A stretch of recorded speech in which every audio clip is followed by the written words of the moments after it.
Seandainya peternak kambing, di antara Bapak Ibu ada yang sudah pelihara kambing di sini? 1, 2 gitu. Berapa ekor Mas, minta maaf? 15. Enggak masalah. Selama ini pakannya pakai apa Mas? Diikat Pak. Oh diikat, dilepas berarti ya, diumbar gitu.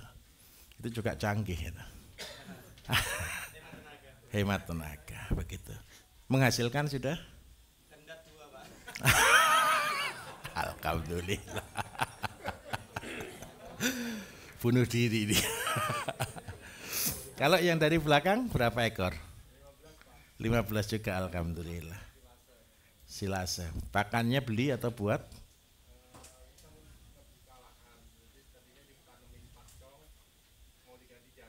Baik, alhamdulillah. Ini sudah dengar YouTube kalau begitu. Jadi begini Bapak Ibu. Ketika kita pelihara kambing, seringkali kita berpikir kambing adalah bisnis. Ternak adalah bisnis. Sapi adalah bisnis, ayam adalah bisnis. Tetapi jujur saya mau katakan, bisnisnya bukan di situ. Suatu bisnis jikalau belum bisa terintegrasi, saya jamin berubah. Harusnya kos itu hilang, tapi gara-gara ini salah konsep, kosnya jadi besar. Jadi karena itu konsep kita Bapak Ibu biasanya kambing, jagung manis. Nah, ini adalah konsep kesatuan. Kenapa? Ini saya minta maaf walaupun Bapak Ibu sudah hafal, mungkin yang lain kurang paham, saya akan jelaskan. Seandainya kita kasih contoh, ada kambing 15 ekor Bapak Ibu. 15 ekor berarti pakan setiap hari butuhnya kali 4 kilo. Berarti pakan setiap hari adalah 60 kilo. Ini sudah pasti. Nah, bagaimana sekarang pakannya? Kita bisa sih pakai pakcong, kita bisa pakai indigo vera, kita bisa pakai kleriside, kita bisa pakai rumput apapun, bisa hidup. Tetapi masalahnya, kalau kita cuma mengharapkan kambing, untuk dia menghasilkan, itu akan ketemu dengan tidak rasional. Nah, karena itu bagaimana ini bisa menjadi rasional? Karena pakan setiap hari adalah 60. Kalau di konsep kami, kita yang tanam adalah jagung manis. Jadi jagung manisnya butuh berapa? Karena ini butuh 4 kilo, berarti ini ketemu 60. 1 kilo jagung itu butuh sekitar 4 biji Bapak Ibu. Berarti ini dikalikan berapa? Ketemu 240 batang. Masalahnya satu, 240 batang ini kalau kita tanam 240 batang kan tidak semua tanaman itu berhasil sempurna. Karena itu kita perlu, anggaplah kita perlu untuk kelebihannya kita bulatkan menjadi 300 batang yang kita tanam. Cara tanam jagung kami Bapak Ibu konsepnya hampir sama, jadi konsepnya begini untuk jagung manis. Ini jaraknya adalah 15 cm, jarak ke sini adalah 15 cm. Kalau 1 meter berarti ketemu berapa? 1, 2, 3, 4, 5, 6, 7. Sini 1, 2, 3. Jadi sebenarnya 1 meter persegi itu ketemu 13 tanaman. Kita anggap 10 tanaman supaya mudah ngitung, boleh ya? Nah, berarti Bapak Ibu, kalau saya butuh 300 setiap hari, saya tanam berapa meter? 30 meter. Umur tanaman jagung kurang lebih sekitar 80 hari. Berarti kita butuh lahan berapa? Betul ya? 2.400 meter persegi. Saya minta tolong, ini rumus baku. Selama kita tidak mengikuti konsep ini Bapak Ibu pelihara kambing, itu adalah biaya. Karena apa biayanya? Biayanya adalah gaji atau tenaga kita sendiri untuk kita cari rumput. Tetapi kalau Bapak Ibu pakai konsep seperti ini, bisa jual jagung manis enggak kira-kira? Enggak terlalu sulit kan jual jagung manis ya? Seandainya jagung manis kita estimasi harga per biji adalah Rp1.000. Rp1.000 percayalah Bapak Ibu itu harga termurah. Paling murah itu jatuh di angka 1.500 hari ini. Sampai 2.000. Jadi kalau kita punya tanaman tiap hari adalah 300. Berarti Bapak Ibu anggaplah yang bagus ada 240. Gara-gara kita pelihara kambing 15, kita punya pendapatan setiap hari 240.000. Berarti 1 bulan berapa? 240 dikalikan 30. Ketemu berapa? 7.200.000. Ayo kita bandingkan. Kambing sendiri kalau 15 ekor Bapak Ibu. Kalau ini jantan atau betina, anggap aja betina semua.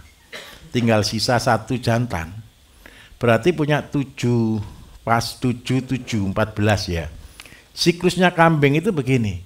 Setiap 7 bulan dia akan beranak. Itu kambing.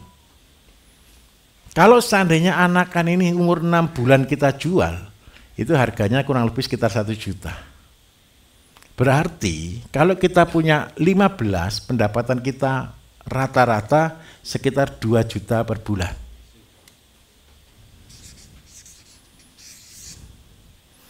Banyak mana penghasilan kambing atau jagungnya? Kalau kita tidak bisa terintegrasi seperti ini Bapak Ibu, percayalah, berternak kambing pasti rugi.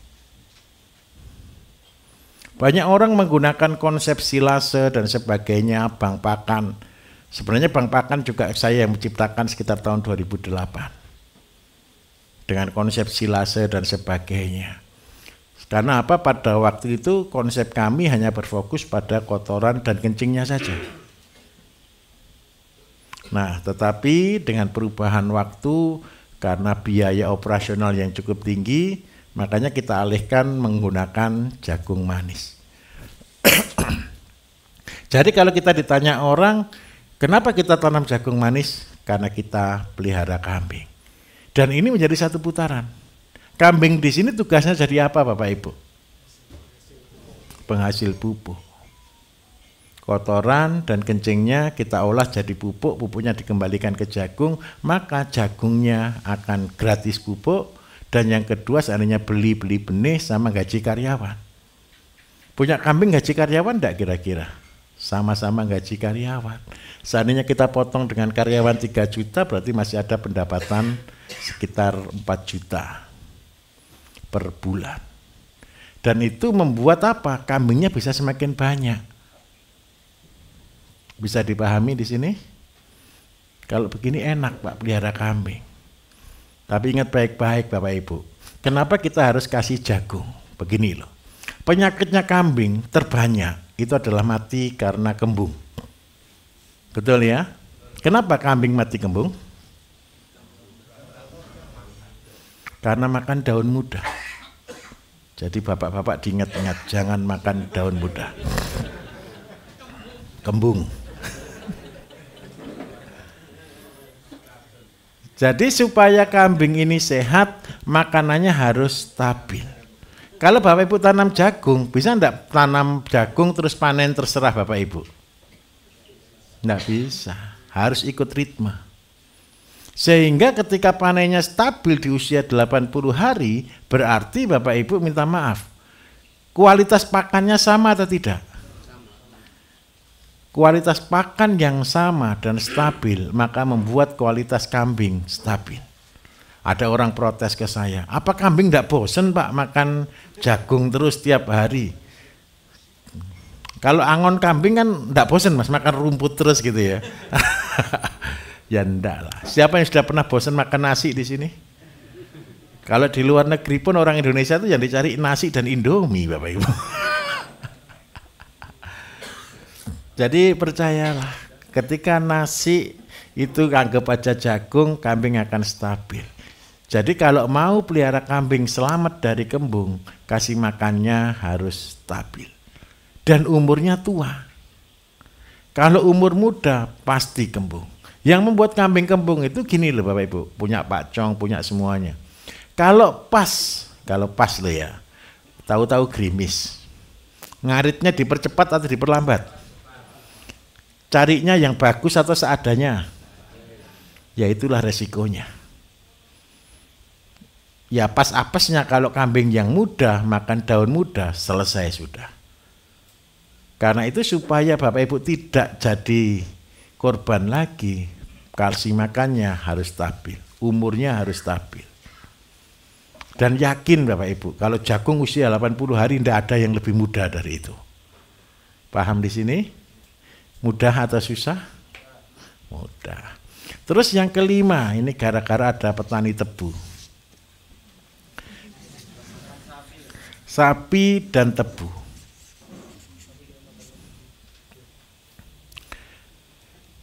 Ini saya baru kemarin Bapak Ibu, kemarin saya meeting dengan tim, saya komitmen, ayo kita selamatkan pabrik gula Indonesia. Kenapa saya katakan seperti itu?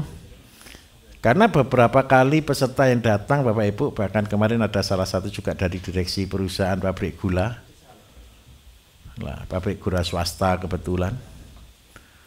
Dia sudah cerita ke kita, Pak, pabrik gula ini akan bangkrut, tapi saya berharap pabrik gula kami bangkrutnya paling terakhir. Itu semangat atau semangat Bapak Ibu? Menghibur diri gitu. Terus habis gitu kendalanya terbesar di mana? Karena petaninya ndak untung. Kita naikkan juga ndak bisa, rendemennya jelek. Ini si malakama. Petani mupuk ndak ada pupuknya, betul Bu ya? Pakai pupuk non subsidi tidak akan masuk dihitung pakai cara apapun. Dipupuk pakai cara lain belum ada solusi. Akhirnya yang terjadi pupuknya hanya satu Bapak Ibu, pakai limbah. Limbahnya dari tetes, bukan tetes Pak, limbahnya tetes. Bukan blotong. Jadi ini limbahnya pabrik penyedap rasa. Ya, pupuk cair itu nyebutnya. Padahal bukan POC juga. Saya salah nanti. Itu supaya kelihatan bagus, satu tangki itu paling dikasih 2 karung urea. Supaya ketika dikocorkan tanamannya jadi hijau. Itu orang buang limbah paling bagus ya, yang Amina itu. Hasilnya apa yang terjadi Bapak Ibu? Tanahnya tajamnya setajam silet.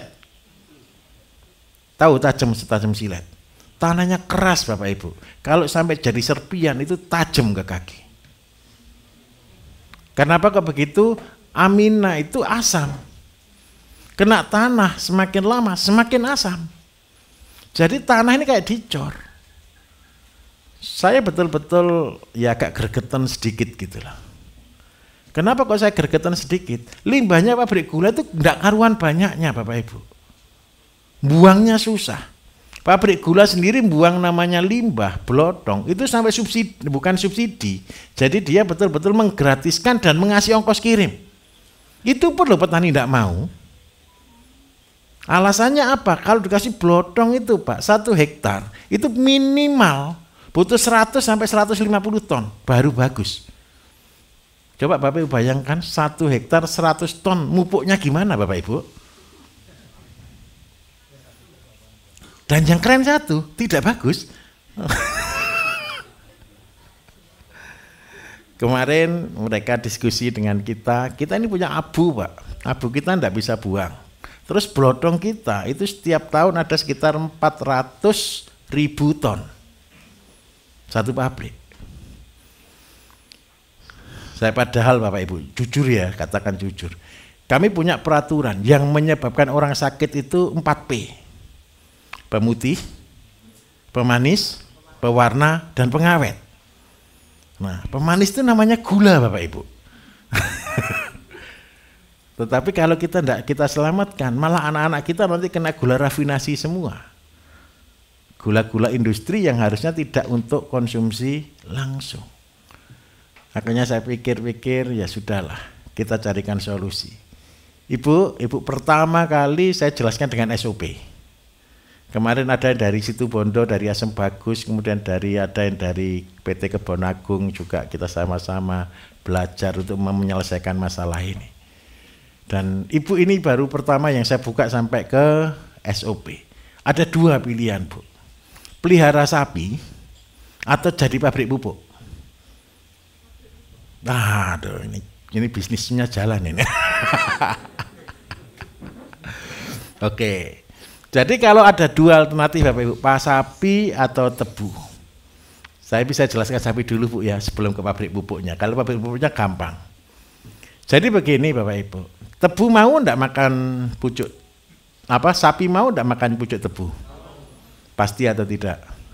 Pasti. Kenapa kok mau? Karena rasanya manis. Saya tunjukkan cara berhitungnya. Sapi itu setiap hari makan 30 sampai 40 kilo per hari hijauan. Kalau tebu panennya pasti atau tidak? Umurnya 9 bulan ke atas, itu pasti. Berarti tidak akan mungkin ada sapi kembung gara-gara makan pucuk tebu. Kalau setiap hari produksi 30 kilo saja, berarti 1 bulan berapa Bapak Ibu?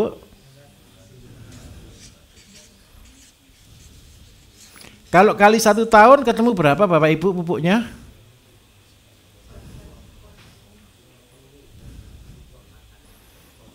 Anggap aja 10 ton boleh? Kalau kotoran sapi saja 1 tahun keluar 10 ton. Ditambah kencingnya sama-sama 30, kencingnya ada 10.000 liter. Berarti ada 20 ton.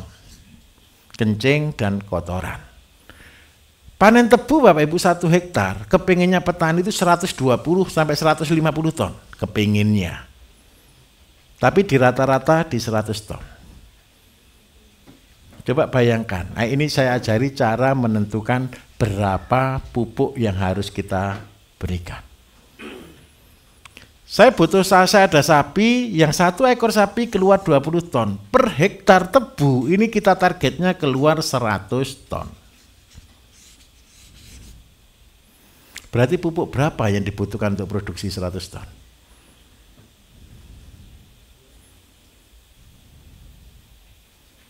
Ayo kira-kira ini tebakan berhadiah, nanti siapa tahu sudah tahu caranya ini. Oke, saya tunjukkan caranya Bapak Ibu, begini. Cara menghitung kebutuhan pupuk. Kalau pupuk 20 ton ini kita keringkan Bapak Ibu, ini ketemunya di 14 kilo kali 9 kali 14 kilo dikalikan 30 ketemu berapa Bapak Ibu? 14 kilo itu kondisi kompos jadi 400. Anggap boleh saya katakan ini separuhnya basah? Boleh ya, aku selisih sedikit ya. Oke, berarti produksi pupuk kita hanya 5 ton. Bapak Ibu tahu 100 ton tebu kalau jadi gula berapa kilo? Berapa kilo Bu? 1 hektar Bu biasanya Bu. Anggaplah rendemen 6% gitu Bu ya. Berarti ketemu berapa kali 6% Bapak Ibu?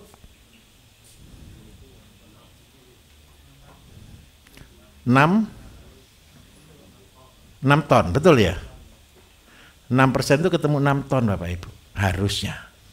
Setelah dipotong lain-lain, sisanya petani tinggal sedikit. Anggap aja 6, kalau dulu rendemen itu bisa 13 Bapak Ibu. Itu ketika saya kecil. Tapi sekarang ini 6 sampai 9 itu sudah permainan di situ sudah.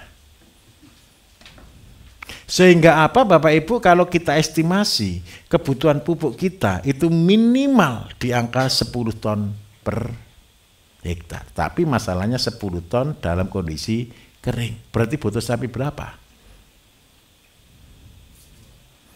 2. Sapinya 2, lahannya 1 hektar. Sebenarnya dengan konsep ini tidak perlu beli pupuk seumur hidup.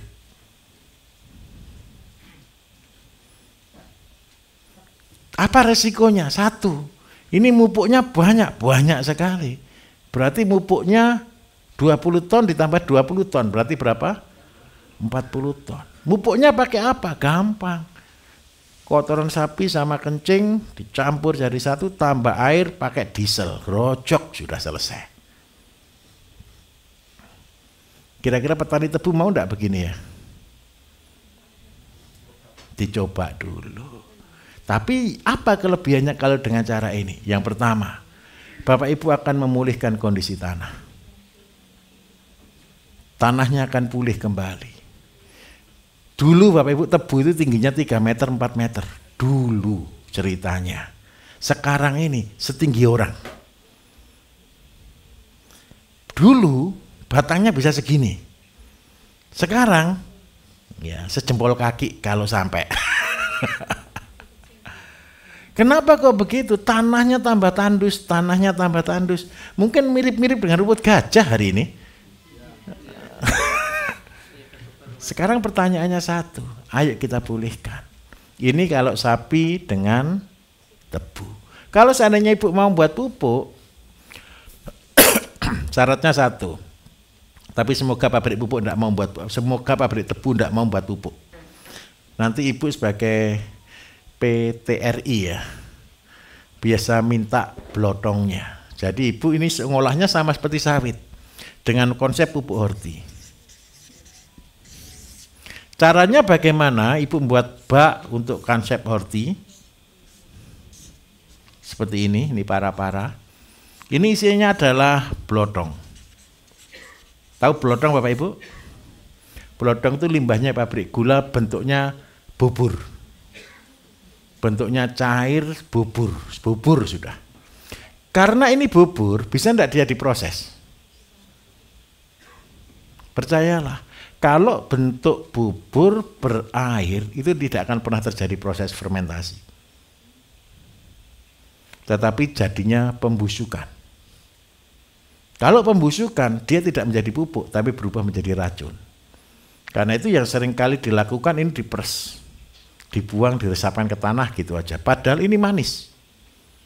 Kalau manis makanannya bakteri atau bukan? Bakteri. Supaya ini terjadi rongga-rongga udara Bapak Ibu, kita harus tambahkan apa yang paling gampang. Kalau untuk blotong, tambahkan ampas tebu. Jadi ketika proses pabrik gula itu kan ada ampas. Ampas itu sebagian dibakar, sebagian juga dibuang. Seandainya ampas tidak bisa keluar dari PG Pak, apa yang harus kita lakukan? Ibu seneng warnanya hijau muda atau hijau tua? Hijau tua. Kalau hijau tua berarti butuh pupuk N. N berarti dari kotoran ayam. Kotoran ayam yang bisa mengandung sekem, kotoran ayam pedaging. Berarti ini ada blotong, berarti ditambah kohe pedaging. Kalau ditanya orang, kenapa kok kohe pedaging? Kohe pedaging ini untuk menjadi absorption, menjadi penyerap. Perbandingannya berapa? 1:1. Jadi kotoran ini Bapak Ibu akan keserap. Dan yang kedua akan keluar 2 produk. Yang pertama adalah pupuk horti padat. Yang kedua adalah pupuk horti cair. Besok Bapak Ibu akan praktek membuatnya. Cuman saya minta maaf, kalau konsep seperti ini wajib pakai katalis. Kalau tanpa katalis tidak akan jadi. Nah, tapi kalau sudah buat begini tujuannya jual pupuk. Tapi bahagianya satu. Kalau lulus buat ini Bapak Ibu, Ibu bisa ngambil itu 4.000 ton setiap tahun, bisa membangun pabrik gula sendiri. Loh, serius. Serius Bapak Ibu. Kenapa kok saya katakan serius? Nanti aplikasinya berapa Pak? 3 ton per hektar. Seandainya Ibu jual 3 ton itu Rp1.000, berarti per hektar butuh modal pupuk berapa? 3 juta. Ditambah cairnya sekitar 50 liter, Ibu jual harga murah deh, 20.000 gitu aja. 1 juta. 1 hektar modal pupuknya 4 juta. Hari ini kalau Amina berapa Bu hari ini? 1 hektar berapa tangki Bu? 3 tangki 4,5 juta. Harganya sama dengan Amina tapi kualitasnya bumi langit. Enak mana kira-kira? Oh masih ditambah urea lagi, alhamdulillah. Nah, tenang. Jadi Bapak Ibu begini, ini memang tidak enak ya. Tapi kalau Bapak Ibu bisa, ini sama, sawit, blotong sama. Jadi cara buatnya, katalisnya memang agak mahal Bu ini. Yang membuat mahal itu katalisnya. Karena apa? Setiap 50 kilo butuh 1 kilo katalis. Ini konsepnya. Jadi setiap 50 kilo butuh 1 kilo. Tapi bahagianya satu. Anggaplah ya, kita hitung. Kita proses satu dump truk kurang lebih 7 ton. 6 ton lah, 6 ton itu berarti 120 kilo. Berarti butuh katalisnya berapa? 120 liter. Dedaknya 120 kilo. Kemudian kotoran ayamnya sekitar satu truk sekitar 200 karung atau 120 karung. Jadi biayanya blotong 500, katalis kalau 120 itu 2.400.000. Terus habis gitu dedak 120 itu berarti 600. Kotoran ayam 5.000 kali 120 berarti 600.000. Jadi totalnya berapa ini Bapak Ibu? 600 tambah 600 tambah 500 1.100.000 berarti 3.500.000. Ini produksinya kurang lebih sekitar 6 ton ditambah 6 ton. Berarti ketemu 12 ton. 12 ton dibagi 3 hektar berarti cukup untuk 4 hektar. Nah, Ibu jualnya nanti Bu 1 kilo yang kering, yang padat Rp1.000. Rp1.000 kali 12 ton berapa? 12 juta. Modalnya 3,5 juta. Bahagia sekali Ibu ya.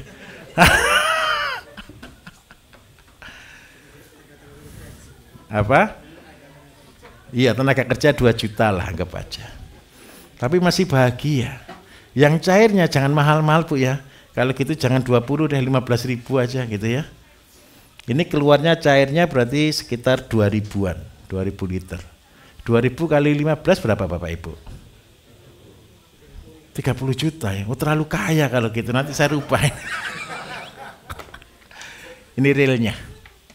Tapi enggak apa-apa, Ibu lakukan, buat percobaan. Setelah buat percobaan, Ibu kerjakan. Percayalah, petani Ibu kasih tahu enggak akan buat kok. Tidak akan buat. Gimana? Bakulnya? Enggak apa-apa, tenang saja. Saya itu Bapak Ibu punya pabrik obat. Pasien-pasien saya suruh buat obat sendiri. Pertama, mereka buat obat sendiri. Pertama, setelah sembuh, mereka enggak mau buat. Malah beli produk saya. Alasannya kenapa? Capek, Pak. Bu, tolong selamatkan petani tebu ya. Insya Allah ini tebunya 30 hektar, bahagia. Ibu pakai praktek dulu ya. Saya minta tolong. Tapi kalau mau lebih lengkap boleh pakai sapi, boleh pakai pupuk horti dari gamblong, dari blotong. Bisa dipahami Bu? Jadi aplikasinya nanti SOP minta di panitia ya. Kemarin saya sudah buatkan SOP untuk target sekitar 80 sampai 100 ton per hektar. Oke, sekarang yang terakhir, ini karena ada orang sawit juga. Sekarang Bapak Ibu yang keenam, sawit sapi. Gara-gara banyak orang sudah mengeluh ke saya, Pak, sekarang solid tidak bisa keluar. Alhamdulillah. Tidak masalah, tapi tenang Bu, blotong masih tetap keluar. Kalau tidak keluar demo. Masa sampah aja tidak boleh keluar gitu ya. Baunya kemana-mana tapi tidak boleh keluar kan harus diprotes itu. Sekarang sawit dan sapi. Begini, kalau sawit dan sapi Bapak Ibu, ketika saya mengeluarkan konsep tentang solid menjadi pupuk itu memang si malakama. Setelah saya mengeluarkan itu, pertama yang tanya dari petani, dari Jambi. Setelah itu yang datang perusahaan-perusahaan sawit semua. Saya sudah mikir, wah habis ini sawit solid tidak keluar ini. Betul ternyata. Nah tenang saja, saya punya jurus kedua. Kita ini kan orang pintar ngeles Bapak Ibu. Diserang satu, ditutup satu, cari yang lain. Ditutup lagi, cari yang lain, tenang saja. Jadi gara-gara solid tidak keluar dan sudah banyak sekali daerah yang kesulitan mendapatkan solid, karena itu tidak ada cara lain. Saya buatkan konsep sawit dan sapi.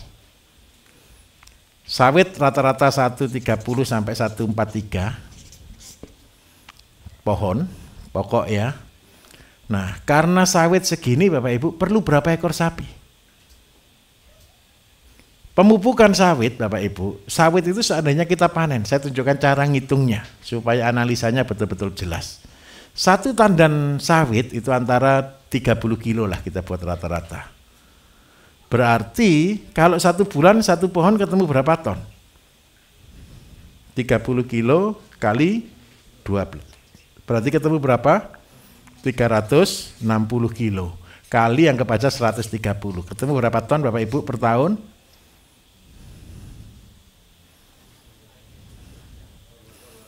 Berapa kalkulator? 360 kali 130 Pak. Saya ini tidak canggih matematika saja. 46.800, 46 ton 800. Ini kita bagi 12 ketemu berapa Bapak Ibu? 3. Nah, Pak, seandainya punya sawit keluar 3 ton per bulan sudah bahagia atau belum Pak? Sudah bisa bahagia ya. Petani sawit sudah bisa kipas-kipas Pak ya. Nah, goal kita 3 ton per hektar per bulan. Berarti pupuk yang harus kita berikan berapa dong? Sawit itu Bapak Ibu kalau kita keringkan betul, dari 30 kilo, dari 3 ton ini, paling banyak adalah 300 kilo. Berarti pupuknya per bulan berarti berapa kilo? 300 kilo. 300 kilo dibagi 130 ketemu berapa? Anggaplah 3 kilo, boleh? Berarti kita butuh per pohon itu 3 kilo per bulan. Kotoran sapi tadi 1 bulan ketemu berapa kilo? 900. Nah, kalau 3 kilo per pohon ketemu berapa? 390. Berarti sudah cukup enggak kira-kira kebutuhan pupuknya? Sudah cukup. Artinya, kalau Bapak Ibu mau pelihara sapi 1 ekor per hektar, pupuk untuk sawit cukup. Cuman kendalanya satu, Pak. Ini sawitnya, kalau cuma dikasih kotoran sapi saja, P-nya bagus, enggak ada K-nya. Jadi kadang-kadang masih ada mogoknya, enggak buah. Kan cuma itu aja kan. Supaya tetap buah terus berarti diperlukan apa Bapak Ibu? KCL. Bisa kotoran kambing bisa juga Bapak Ibu langsung buatkan KCL tinggal disemprot supaya dia tetap produksi. Tapi buahnya pasti berat. Nah, karena itu saya luncurkan katalis booster itu gara-gara itu. Supaya apa Bapak Ibu? Ini sudah pupuk termurah. Jadi Rp300 dapat 60 kilo pupuk. Ini kencing 30, kotoran 30. Sudah. Jadi biaya pupuk ditanya orang. Kalau kemarin dengan katalis masih keluar angka sekitar 8 juta, sekitar 30.000 kali 3.900.000 per hektar per tahun. Dengan cara ini ketemu cuma 108.000 per tahun. Murah atau mahal Pak? Murah, tidak ada lebih murah dari itu. Cuman sayangnya satu, Bapak Ibu tidak bisa jual pupuk. Paham maksud saya? Nanti bisa juga caranya gini, saya kasih trik yang punya kelapa sawit. Oke, pupuk dari saya. Kandangnya Bapak Ibu pindah di situ. Kandang sapinya pindah di situ. Nanti jangan dijual Bapak Ibu. Saya minta jatah 1 pohon 1 tandan. Sudah. Selama setahun. Jadi Bapak Ibu tidak usah punya sawit, cukup punya sapi sama teknik, tinggal Bapak Ibu bisa panen seumur hidup. Bagaimana Bapak Ibu sampai di sini? Mudah atau susah? Sudah ketemu cara kira-kira yang harus dilakukan berarti mulai dari cara mana? Mas Agus mana ya? Sebentar Bapak Ibu, saya pameri. Mas Agus.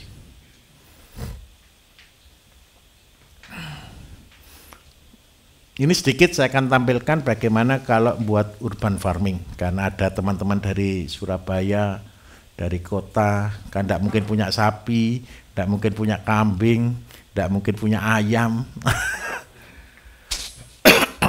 Tampilnya foto-foto Telomoyo, Mas.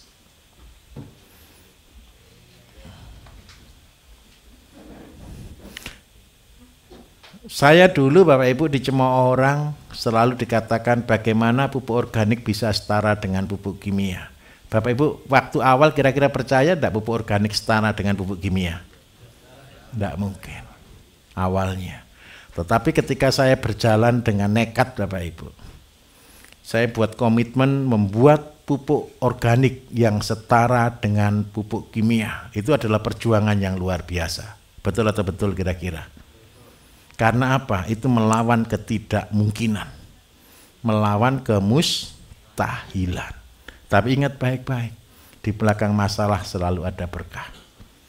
Penelitian kami sampai ke level ini dan saya bersyukur sekali, alhamdulillah. Karena apa? Kita sudah menembus itu. Seluruh panen kita di atas kimia hari ini. Boleh ditampilkan Mas?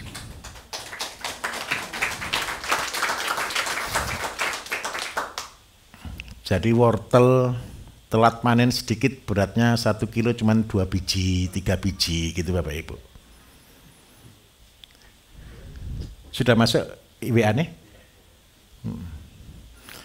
Wortel itu biasanya panen 90 hari Bapak Ibu. Dengan organik kita panen di 70 hari. Telat lagi, seandainya dipanen 80 hari, tidak laku Bapak Ibu. Besarnya setangan. Kubis gitu ya. Kubis yang diminati orang kan berat 2 kilo, 3 kilo kan gitu kan. Kalau kita panen terlambat, beratnya 6 kilo. Orang takut beli Bapak Ibu. Ini kubis atau kepalanya siapa? Pak Coy, tahu Pak Coy ya? Pak Coy itu beratnya bisa 2 kilo. Selada itu 1 kilo isi 2 Bapak Ibu. Yang beli ngeri katanya. Ini pupuk atau apa Pak? Dulu saya dihina, sekarang kalau terlalu bagus dimarahi. Tapi tenang saja. Ini untuk urban farming, untuk Bapak Ibu yang ada di perkotaan. Ketika membuat pertama kali, hasilnya biasa. Tapi panen kedua jangan dibuang. Contoh nih, Bapak Ibu yang di kota nih, tanam pakai polybag. Kayak di depan ini Bapak Ibu. Biasanya kalau Bapak punya media tanam polybag, setiap kali panen diganti atau tidak medianya? Diambil, betul kan? Sebagian gitu kan? Nah, ditanami lagi lebih bagus atau lebih jelek biasanya? Kenapa kok bisa lebih jelek? Karena nutrisinya berkurang, betul atau tidak? Betul ya? Nah, berbeda dengan organik. Ini tempat kita Bapak Ibu, terlalu dekat ya. Ini dikecilkan bisa enggak ya? Ini singa merah ini terlalu dekat berarti. Ini apa ini? Seledri. Seledri Bapak Ibu. Utuh atau tidak Bapak Ibu? Ini kubis Bapak Ibu, dari yang kecil sampai yang besar ada kita.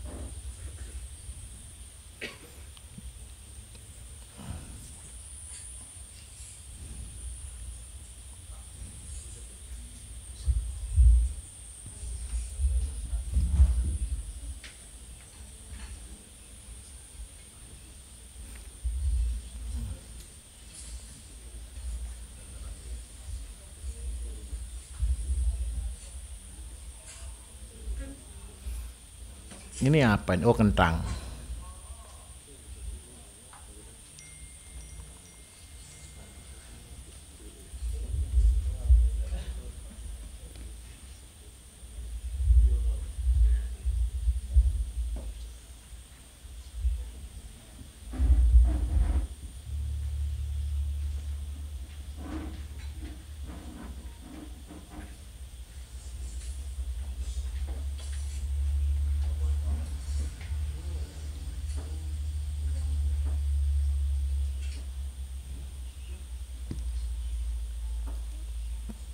Mas sing dek pot Mas, coba Mas. Aku malah pusing lihat gambar itu.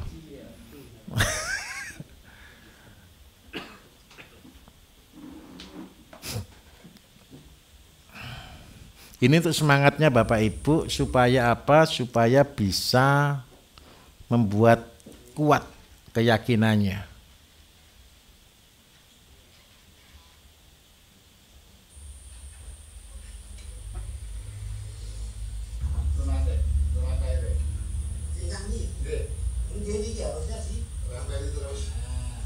Ini sawi sendok Bapak Ibu.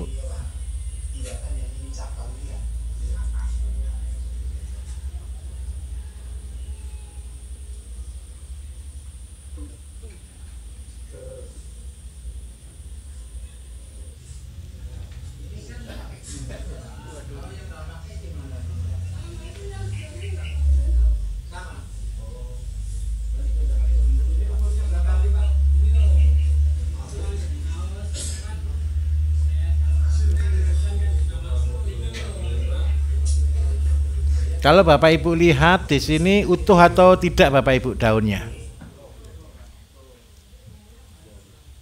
Ini sawi sendok ya.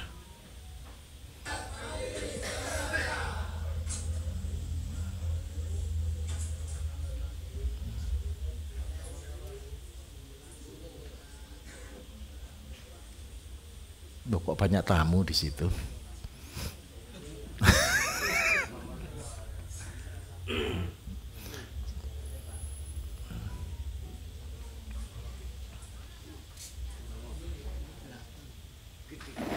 Salah Pak Bambang yang itu sing ndek ngone itu. Sing ndek ngone botol-botol mineral. Pak Bambang yang dikirim salah Pak Bambang. Ya sebentar ya. Sebentar Bapak Ibu ya.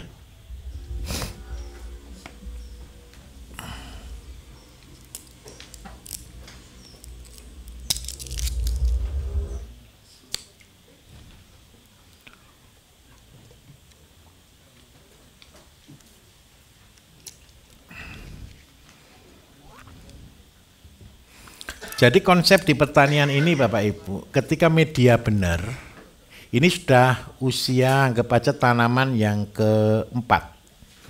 Jadi ketika kita buat media tanam seperti ini Bapak Ibu, minta maaf.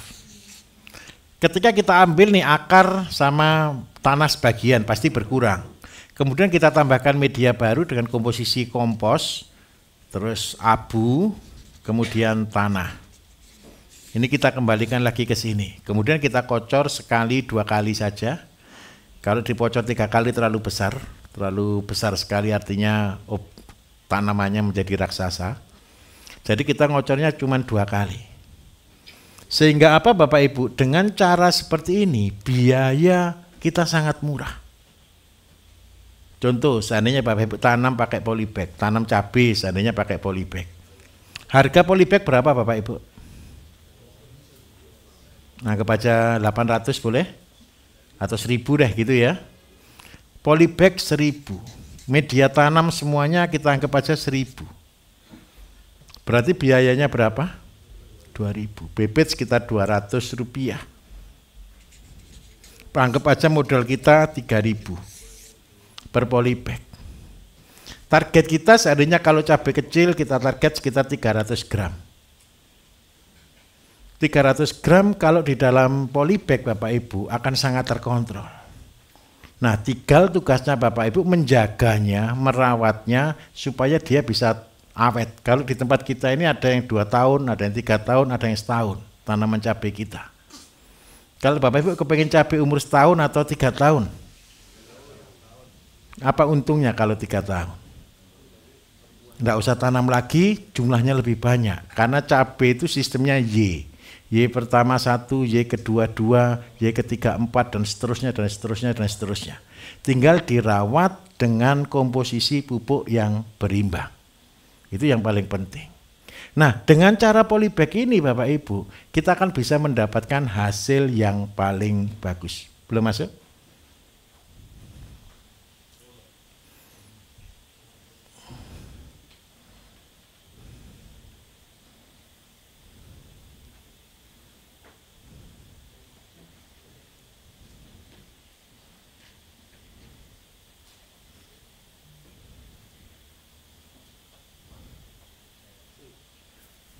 Oh ini Bapak Ibu, oke. Ini apa tanamannya Bapak Ibu? Selada segitu besar atau kecil? Tahu umur berapa?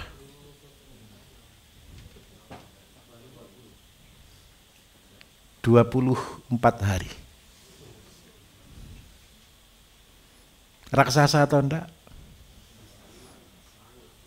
Kalau Bapak Ibu seandainya tanah 3x3 isinya begini semua, kira-kira ngeri atau tidak?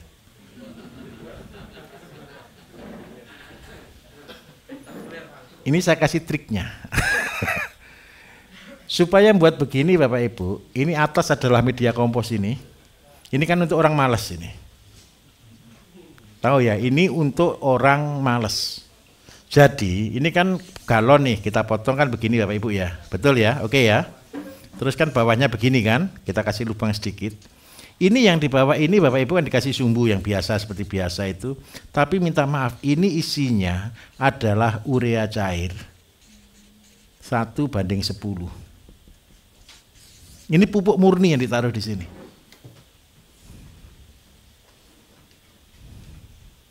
Umurnya maju hampir, harusnya panen di 35-40 hari, bisa panen di 20-24. Ini segini tidak masuk Bapak Ibu.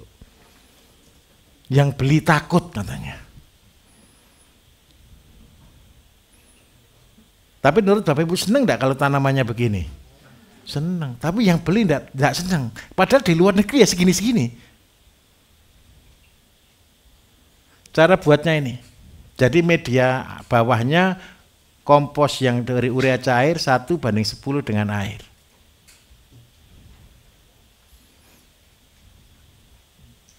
Kalau minta tolong, besok kalau memang Bapak Ibu rumahnya di kota, yang memang di pot gitu ya, ada 2, buat polybag boleh, kalau punya galon-galon bekas boleh seperti itu.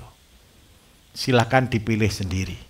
Tapi hasilnya seperti ini, lihatnya yang lain Mas. Tadi yang difoto cuma 1 itu, banyak sebenarnya. Ini kubis kita Bapak Ibu, ini usia 60 hari. Beratnya sudah 2 kilo. Ini Pak Coy apa kalau di sini? Sawi putih ya. Oke. Menurut Bapak Ibu kalah enggak dengan kimia? Bahkan lebih. Betul ya?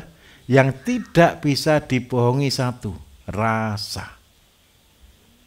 Semua yang organik rasanya manis. Jadi saya minta tolong Bapak Ibu, ilmunya sudah Bapak Ibu terima. Besok tinggal nambah 2 tugas kami. Buat kompos horti sama urea padat dan cair. Betul ya? Saya minta tolong. Saya sudah melakukannya. Saya sudah melewati semuanya. Tahap demi tahap sudah saya kerjakan. Sekarang tugasnya Bapak Ibu untuk action selanjutnya. Setuju? Masih ragu enggak gunakan pupuk organik? Kalau tetangganya Bapak Ibu masih bilang, "Wah, pupuk organik itu pasti kalah dengan pupuk kimia," biarkan anjing menggonggong kafilah berlalu. Setuju ya kira-kira ya? Oke Mas, terima kasih Mas. Oke.